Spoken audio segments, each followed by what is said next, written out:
Welcome back to Not Quite News, and we're reporting the latest out of California. In a move that's both groundbreaking and highly controversial, California Governor Gavin Newsom has signed the Truth Liberation Act into law, effectively redefining the role of facts in society.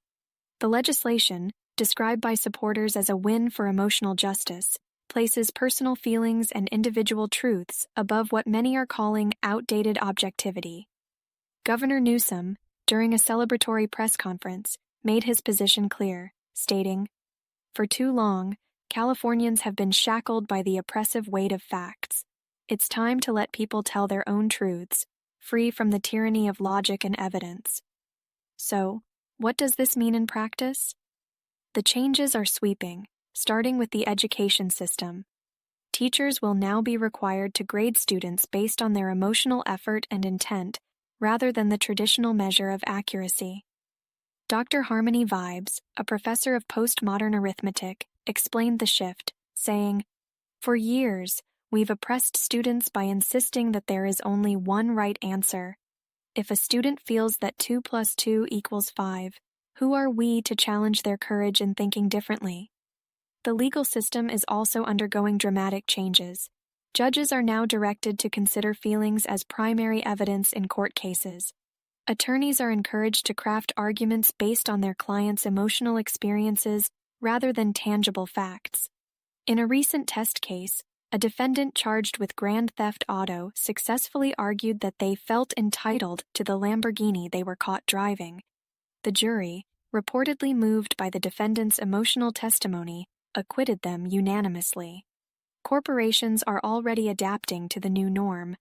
Silicon Valley companies are rolling out training sessions to help employees unlearn fact-based thinking and embrace empathetic approaches. Even the scientific community is evolving. Researchers are now abandoning traditional methods of inquiry in favor of what's being called empathetic hypothesis testing. Dr. Luna Eclipse, who leads California's newly established Department of Emotional Validation, explained, "Instead of asking what is true, we now ask, what feels right?" Not everyone is celebrating this new direction. Critics warn of a slippery slope, arguing that feelings are inherently subjective and can't replace the grounding force of objective truth. One anonymous academic said, "Without facts, how do we make decisions as a society? This could lead to chaos." Supporters, however, remain steadfast. Activist Willow Breeze dismissed the concerns, saying, "Critics need to check their privilege. Personal truths are valid, and if someone's feelings conflict with facts, those feelings should take precedence." As California leads the charge into what some are calling a post-fact society, the nation is watching closely. Will this bold experiment bring about greater inclusivity and equity, or will it unravel the foundations of rational discourse?